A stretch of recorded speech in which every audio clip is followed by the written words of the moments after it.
took a dozen at least back and forth to get around the container and that cherry tree.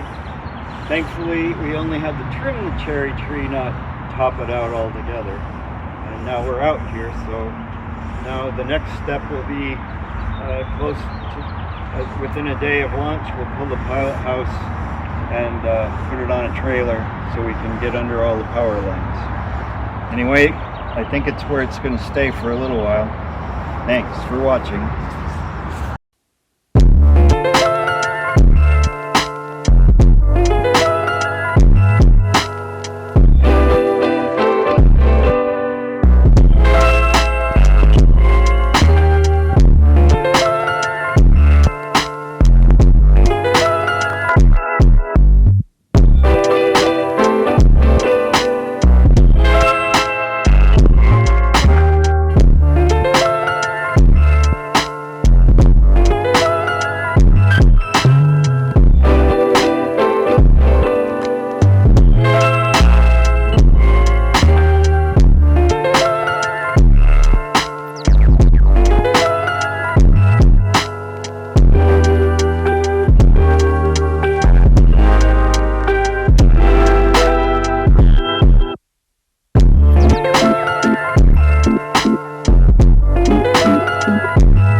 Well, here we are.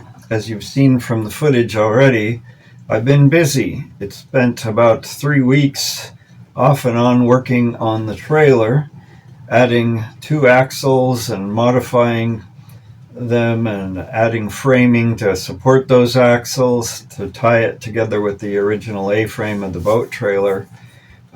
Mostly it worked. Some things got broken as a result of having to get out from behind that container and turning more sharply than the trailer liked to be. So some modifications were made yesterday.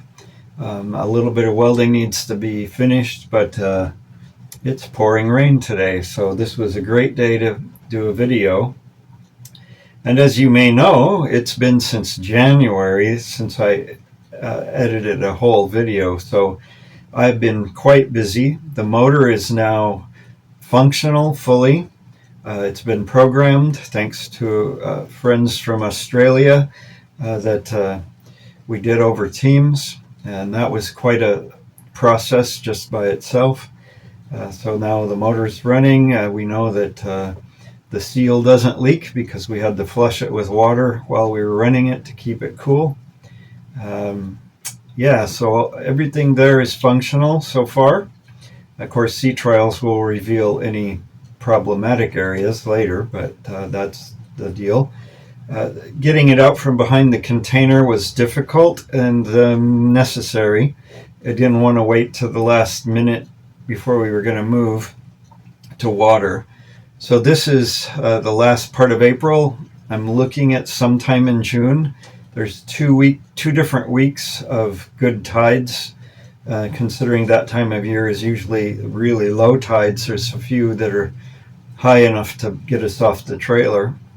The plan is to put the trailer and boat in at low tide and let the tide float her off the trailer. So as the tide comes up, we'll do motor testing once the prop is in the water, so that once the boat is actually afloat, we'll know whether or not the motor's fully functional.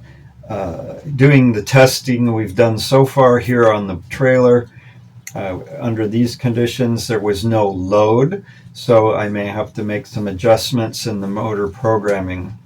A little more complicated than one would think that electric motors would be, but that's only because I was unaware of those things early on. I ran the generator for the first time under load. It's all connected to the house now, as well as I have it hooked up so that it can specifically run my welding machines. So that's how I welded the trailer repairs yesterday. And that proved successful, although I need more ventilation in there. Even with the hatch open, it needs a blower fan, which I have. I just need to install it. So that'll be something in the future. Apparently I have lost some footage that I had initially intended to be on this video, unfortunately. Most of it was getting the motor ready. I've completed the mast steps on the foremast, and I've started on the mizzen. It's almost it's a little over halfway up. So there's spreader lights are now installed on the mizzen facing aft, and we need still to get the radar antenna up there and a few more steps to finish to the top to untangle the rigging. Somehow my mouse lines for the rigging got tangled at the top. So that being said, I'm still working a bit on rigging on the front of the boat, trying to get the lines led into the pilot house, different blocks and turning fair leads and that sort of thing. So that's all underway bit by bit, and we look forward to seeing you in the next video. So my friend Jorge Guzman, he took all of the drone footage and edited it for me, so I really appreciate his efforts to help out with this project, especially the video portions. He did a fantastic job, and it's nice to see the boat from all those different angles finally. It was in such close proximity within where we had it that you really couldn't get a good shot without distortion of the whole boat. So now we can stand back and actually get that shot and see that it's more proportional than it looked in the previous videos. So thanks for watching. Have a great and wonderful day. Share the video, give it a like, and hopefully we'll see you again soon.